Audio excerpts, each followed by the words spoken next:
সেই মানুষই এগুলোর বিরুদ্ধে লড়াই করে তারা মরণজয়ী হয়। সত্যিকারের বামপন্থা এদের নিয়েই গড়ে ওঠে।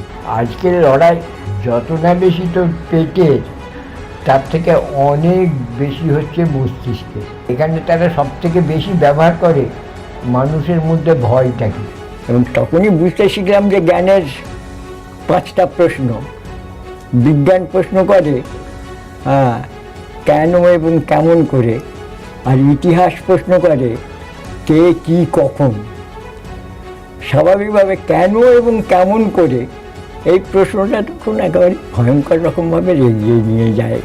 এই কাঠামোর বাইরে লড়াই, ফরম্যাটের বাইরে লড়াই, কেমন সেই লড়াই থেকে মানে একেবারে সেই লড়াইটা মানুষ, যেটা কমিউনিস্ট পার্টি বা বামপন্থীদের কাছ থেকে মানুষ দেখতে চায়, সেই লড়াইটা মানুষ দেখতে পাচ্ছে না। মার্ক্সবাদের মৌলিক জিনিসটা যেদিন কমিউনিস্ট ম্যানিফেস্টো পড়েছি সেই দিনই মনে হয়েছে।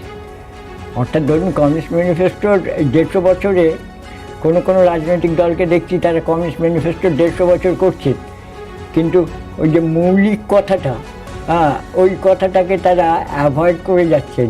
যে কমিউনিস্টরা নিজেদের পথ ও মতকে গোপন রাখতে ঘৃণাবোধ করে, তারা প্রকাশ্যেই ঘোষণা করে যে এই ব্যবস্থাকে কেবলমাত্র সশস্ত্র উপায়ে উচ্ছেদ করা যায়। ধর্মটাকে প্রথমে শেখাবে, সেটা হচ্ছে ঘুষ দাও নাও, ধর্ম করে আর যাই হোক কমিউনিস্ট পার্টি করা যায়।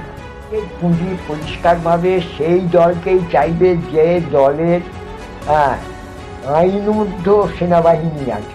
মিস্টার ফিলোসফিতে হোয়াট ইজ ট্রুথ বলতে গিয়ে বলছেন repeated telling of the lie is truth. ধর্ম হচ্ছে মস্তিষ্ক দূষিত করার প্রধান হাতিয়ার। রবীন্দ্রনাথ 70 বছর বয়সে গিয়ে বুঝেছিলেন, জলাকে বলছেন যে what India needs a flag of অ্যাথেইজম।